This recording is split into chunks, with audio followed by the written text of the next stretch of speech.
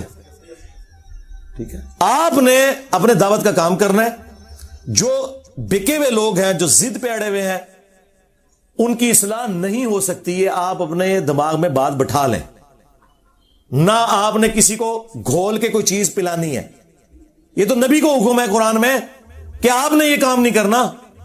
انک لا تہدی من احببت ولکن اللہ یہدی من یشاء. اے نبی، جس سے تم محبت کرتے ہو تم اسے ہدایت نہیں دے سکتے. اللہ جسے چاہتا ہے ہدایت دیتا ہے.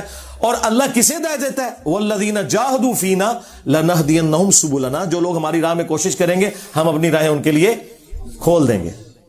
اگرچہ رسول اللہ ہماری ہدایت کے امام ہے. وَإِنَّكَ لَتَهْدِي إِلَىٰ صِرَاطٍ مُسْتَقِيمٍ. اے نبی، بے شک تم صراط مستقیم کی طرف لوگوں کو ہدایت دیتے ہو، لیکن ہدایت دعوت کی حد تک ہے. گھول کے نہیں آپ پلا سکتے. نہ نبی علیہ السلام پلا سکتے ہیں، نہ ہم دعوت کا کام کریں گے. کولڈ وار ہے یہ، میرا جملہ آپ نے یاد رکھنا ہے. اللہ کے فضل سے ہم فرقوں کے خلاف کولڈ وار ون کر چکے ہیں. ہمیں کسی بھی ہاٹ وار کی ضرورت نہیں ہے. اس بات کو سمجھیں. ہاں، یہ پیسو ریزسٹنس کے ساتھ یہ دعوت کا کام جاری ہے. یہ اسی طریقے سے جاری رہے گا.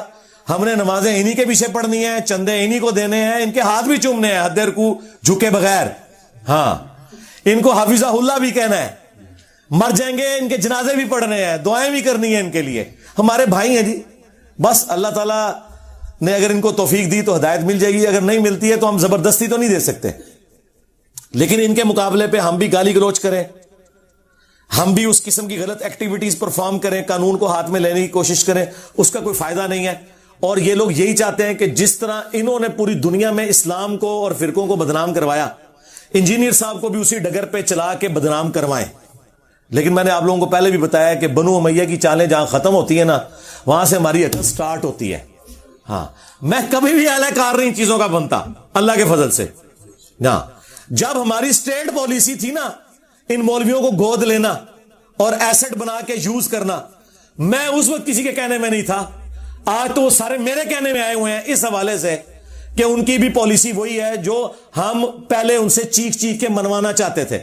انہوں نے دھکے کھا کھا کے، دنیا کی باتیں سن سن کے، اپنے اوپر لگائی گئی سینکشنز کے ڈر کی وجہ سے وہ ساری باتیں لرن کر لی ہیں. ٹھیک ہے، تو یہ اللہ تعالیٰ نے آپ کو وہ ایرا دیا ہے جو ہماری اس دعوت حق، جو ختم نبوت کی برکت سے رسول اللہ کی دعوت ہے صلی اللہ علیہ وآلہ وسلم، ایک پرفیکٹ اسی پیٹرن کے اوپر چل رہی ہے اللہ کے فضل سے. اس کے لیے حالات و واقعات بھی اللہ نے ہمیں بڑے فیوریبل دیے ہیں. کتنے زبردست فیوریبل حالات و واقعات دیے ہیں کہ انٹرنیشنل میڈیا ہو، لوکل میڈیا ہو، ریاستی ادارے ہوں، سب کے سب ایک پیج کے اوپر ہیں کہ کسی کو کوئی جتھا بنانے کی، قانون ہاتھ میں لینے کی ضرورت نہیں ہے. رہ گی ہماری ویڈیو سے کسی کو تکلیف ہے اور تم لوگ کانٹ چھانٹ کے اس میں سے اس کے منہ میں اپنا لقمہ ڈال کے اپنی اس کی تشریحات کر کے پیش کرتے ہو، تو بھائی آؤ ثابت کرو اس کو. گورنمنٹ کو اس طرح کے معاملات کرے تو میں پھر ان کو بتاؤں گا کہ ان کی فقہ کی کتابوں میں لکھا ہوا ہے، اور مفتی حنیف قریشی صاحب نے تو ویڈیو میں بھی یہ بات کی ہے کہ اگر کسی کی بات میں 99 مطلب کفر کے نکلتے ہوں اور ایک مطلب اسلام کی طرف جاتا ہو، اور وہ بندہ بات کرنے والا مسلمان ہو، تو مفتی پر واجب ہے کہ وہ اسلام کا حکم لگائے گا، 99 کفر کی باتیں چھوڑ دے گا. جب تک کوئی کنفرم گستاخ رسول نہ ہو آپ کسی کو قتل کرو گے. آپ قاتل ہو، آپ عاشق نہیں ہو کہ بھائی بندوق چکی اپنی خود ہی فتویٰ، خود ہی مفتی، خود ہی جناب عمر، خود ہی جج اور خود ہی قاضی. ایسے نہیں ہے. تم کہاں سے آ گئے جنہیں نماز نہیں آتی اور تم یہ فتوے دو کہ کون گستاخ رسول ہے اور کون گستاخ رسول نہیں ہے؟ یہ مذاق ہے کیا؟ خبردار خبردار، آگاہ رہو. جس طرح توہین رسالت کے حوالے سے معاملہ خطرناک ہے، اس طرح انسانی جان کے حوالے سے بھی معاملہ بڑا خطرناک ہے. 100 وجوہات کفر ہو کسی بندے کی تعویل میں ایک وجہ اس کی ایمان والی آ جائے اسے مومن کنسیڈر کیا جاتا ہے. 100 وجوہات کفر ہو کسی بندے کی تعویل میں ایک وجہ اس کی ایمان والی آ جائے اسے مومن کنسیڈر کیا جاتا ہے. 100 وجوہات کفر ہو کسی بندے کی تعویل میں ایک وجہ اس کی ایمان والی آ جائے اسے مومن کنسیڈر کیا جاتا ہے. یہ آپ کہاں ہیں؟ آپ کو کیا پتا عام عوام کو کہ کیا چیز توہین پر منطبق ہوتی ہے اور کیا چیز جو ہے نا نہیں ہوتی؟ کیونکہ وہ مسلمان ہے، وہ تو سوچ بھی نہیں سکتا یہ کام کرنے کا. لیکن بس ساتھ یہ لکھنا بھول گئے سوائے انجینئر صاحب کے. کہ ان کی 100% باتیں اسلام کے مطابق ہوں، پھر بھی کفر کا حکم لگانا ہے. تو مجھے تو فرق نہیں پڑتا. میں نے آپ کو بتایا جو لوگ ہمیں سمجھاتے تھے نا انجینئر صاحب ذرا ہاتھوں لا رکھو ہیں، سرکار ہاتھ میں نے ان کی گردنوں پہ رکھا ہوا نا علمی، اسی لیے آپ دیکھیں ان کی چیخیں نکل رہی ہیں اور اس دعوت کے آگے باندھ نہیں باندھ سک رہی ہے. اگر میں ڈیفینسو موڈ میں ہوتا تو دیکھتے ہی آپ کو کچا کھا جاتے. یہ دبکے اس وجہ سے ہیں، ان کو زبان ہی یہی سمجھ آتی ہے. سعد رضوی نے میرے بارے میں بکواس کی نا کہ اس نے حضرت ابوبکر کی گستاخی کی ہے، تو پھر میں نے کیسا اس کو اوپر سے لے کے نیچے تک دلائل کے ساتھ جس طرح زہر کیا ہے، بولا دوبارہ سامنے نہیں بولا، لیکن لیدگی میں مجھے اس نے پیغام بھجوایا کہ جی علی بھائی نے میرے ساتھ زیادتی کی ہے. میں نے کہا کیوں؟ وہ جی میں نے تو علی بھائی کو کہا ہی نہیں تھا. اندازہ کرو، وہ تو انہوں نے علی بھائی کی تصویر جوڑ کے اور ساتھ یہ سارا کچھ کر دیا. میں نے تو ویسے جنرل بات کی تھی. آپ مجھے بتائیں اس کے جملے وہ جنرل تھے؟ اور دوسرا اس کا سوشل میڈیا اور اس کے یہ سارے تھم نیلز میں چلاتا ہوں، اور نیچے ٹائٹل میں بھی میرا نام لکھا ہوا ہے انجینئر الدی مرزا کو جواب. میں نے کہا پھر بھی میں تیار ہوں کہ تم نے مجھے نہیں کہا ہوگا، لیکن آگے ویڈیو میں بات کرو. یہ ٹھیک ہے نا؟ میری ڈیمانڈ ٹھیک ہے کہ نہیں؟ تم یہ کر دو، میں وہ پرانی ویڈیوز ڈیلیٹ کر دوں گا. چلو، اور تم اگر یہ کہہ دو کہ ہمارے بزرگوں نے گستاخانہ عبارتیں جو چھاپی تھیں یہ سب کے سب کافر ہیں تمہارے فتوے کی تحت، کیونکہ تم لوگ تو کہتے ہو ان کے کفر میں شک کرنے والے بھی کافر، ان کا دفاع کرنے والے بھی کافر. یہ سارے وہ ہیں نا جو جملے انہوں نے ہی ہمیں سکھایا نا، ہم نے تو انہیں سے سیکھے ہوئے ہیں. اور ہمارے سارے بزرگوں کا علم غیب فارغ کہ جنہیں پتہ ہی نہیں کہ ان کی کتابوں میں سب کچھ لکھا ہوا ہے. تو اگلی مہر میں کرین پہ لگاؤں گا انشاءاللہ، اور ٹائم قیامت تک ہے. ہمیں کیا حرج ہے اس معاملے میں؟ بہرحال جی، جس طرح صلح حدیبیہ کے بعد مشرکین عرب نے رسول اللہ کو پاور تسلیم کر لیا تھا، کیا تھا نا، اگرچہ اس کی شرائط بظاہر مسلمانوں کے خلاف تھی، لیکن مستقبل میں ثابت ہوا کہ وہی شرائط مسلمانوں کے حق میں نکلی. حضرت ابو بصیر رضی اللہ تعالیٰ عنہ کی برکت سے اللہ نے اس کو کس طریقے، اسی لیے اللہ نے تو پہلے کہہ دیا تھا انا فتحنا لک فتحا مبینا. اصل فتح صلح حدیبیہ ہے، فتح مکہ تو اس کا بچہ ہے. جو اصل فتح ہے وہ صلح حدیبیہ ہے، کیونکہ صلح حدیبیہ کے بعد پھر کافر دوبارہ مدینے پر نہیں چڑھے، پھر مسلمانوں نے ہی فتح مکہ کی ہے.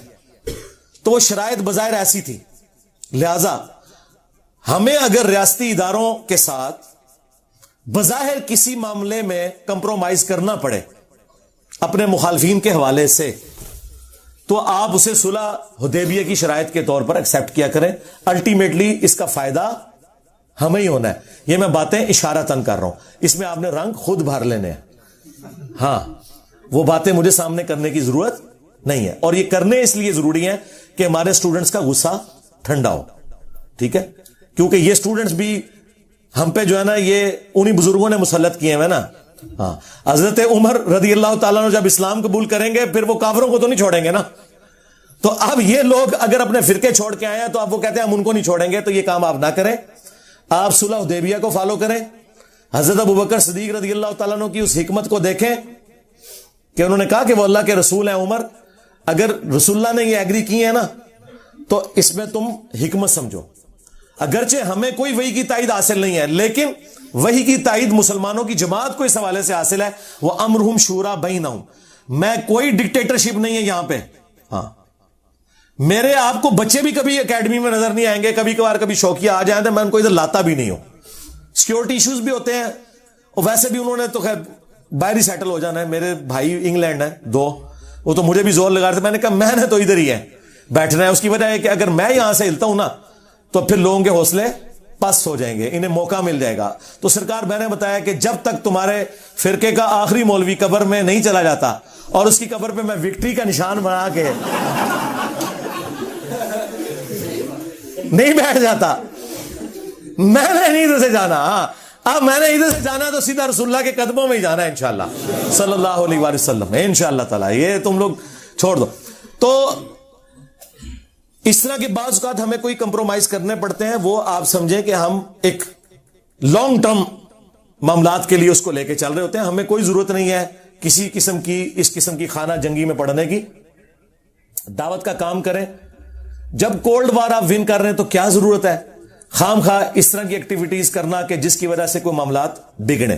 ٹھیک ہے, اس لیے میں بار بار اپنے اسٹوڈنٹس کو کہتا ہوں کہ میری طرف سے کسی کو گالی نکالنے کی, کسی ریاستی ادارے کو برا کہنے کی, کسی انڈیویجول کی غلط حرکت کے اوپر گالی گلوچ کرنے کی, یا اس کے اوپر کوئی ایکٹیویٹی پرفارم کرنے کی کسی کو کوئی اجازت نہیں ہے. نہ میں کسی کو آن کروں گا اس حوالے سے, کیونکہ اس کا فائدہ نہیں ہے نا. مجھے بتائیں, یہ دعوت کا کام میرا ہزاروں لوگوں کو یہاں اتوار والے دن بیٹھ کے ملنا پچھلے ایٹ لیسٹ 12-14 سال سے, یہ کام اسی طریقے سے کنٹینیو رہے تو یہ سارے معاملات مزید پھیلیں گے. اور اگر ہم اس طرح کے کاموں میں پڑے اور پھر قانوناً کوئی ایکٹیویٹی پرفارم ہو تو ہمارے مخالفین کے پاس تو لوز کرنے کے لیے اب کچھ نہیں ہے. ٹھیک ہے, اگر کوئی بدکار عورت کپڑے اتار کے تو روڈ پہ آ جائے تو اب اس کے ساتھ کیا آپ اور کریں گے؟ ہم تو عزت دار لوگ ہیں نا, ہمیں تو یہ کام نہیں کرنے. ہمیں لوز کرنے کے لیے بہت کچھ ہے دعوت حق کے حوالے سے. ان کے پاس تو کچھ بھی نہیں, ان کے پلے. یہ تو ہمیں انہی معاملات میں الجھانا چاہتے ہیں اور ہم نہیں الجھیں گے. کیوں کہ جہاں سے بنو امیہ اور تمہارے ماموں کی عقل ختم ہوتی ہے نا, وہاں سے انجینئر صاحب کی عقل سٹارٹ ہوتی ہے انشاءاللہ تعالی. پہلے تم لوگوں نے اہل بیت کے ماننے والوں کو رلایا, اب قیامت تک بنو امیہ کے خدمت گزاروں کی چیخیں انشاءاللہ تعالی بلند ہوں گی اور ہم اسے اور ہماری آنے والی نسلیں اسے انجوائے کریں گی. صلو علی محمد و آل محمد, اللہم صلی علی محمد وعلی آل محمد واصحاب محمد وازواج محمد وامت محمد اجمعین الی یوم الدین. آمین.